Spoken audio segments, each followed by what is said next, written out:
గురువుగారు, ఒక ఇంటికి ప్రధాన ద్వారం చాలా ముఖ్యమంటారు. మరి అలాంటి ప్రధాన ద్వారం తప్పుడు దిశలో గనుక పెట్టినా, లేకపోతే లేని పరిస్థితుల్లో కట్టినా గానీ, ఇంటి మీద ప్రభావం చూపిస్తుందంటారా? తప్పకుండా చూపెడుతుంది. ప్రధాన ద్వారానికి సంబంధించినంత వరకు చాలా నియమాలు ఉన్నాయమ్మా. మౌలికంగా కొన్ని నియమాలు ఏమిటంటే, ప్రధాన ద్వారం ఎప్పుడు కూడా ఇంటి యజమాని యొక్క వ్యవహార నామాన్ని బట్టి నిర్ధారణ చేసుకోవలసి ఉంటుంది. ప్రధాన ద్వారం తూర్పున పెట్టాలా, పశ్చిమంలో పెట్టుకోవాలా, దక్షిణమా, ఉత్తరమా, దీనికి సంబంధించి ఆ ఇంటి యజమాని లేదా యజమానురాలు యొక్క వ్యవహార నామరీత్యా డిసైడ్ చేయబడుతుంది. ఇది చాలా ముఖ్యం.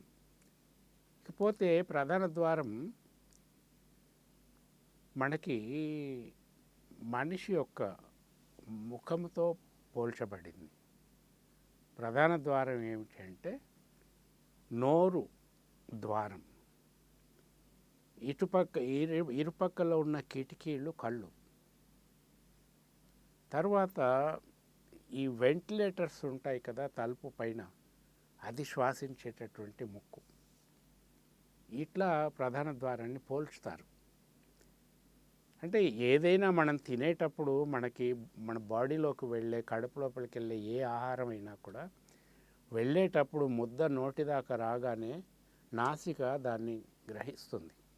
వాసన బాగుందా చెడిపోయిందా, కళ్ళు చూస్తాయి, నోట్లో టేస్ట్ బడ్స్ ఇవన్నీ ఉంటాయి. సో ముద్ద నోట్లోకి పోవటానికి ముందు ఇంత శోధన జరుగుతుంది.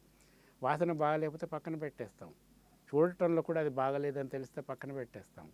అలాగే ప్రధాన ద్వారం, ఒక మనిషి లేదా ఒక వస్తువు ఇంటి లోపలికి వస్తుందంటే అక్కడ చెక్ చేయబడుతుంది.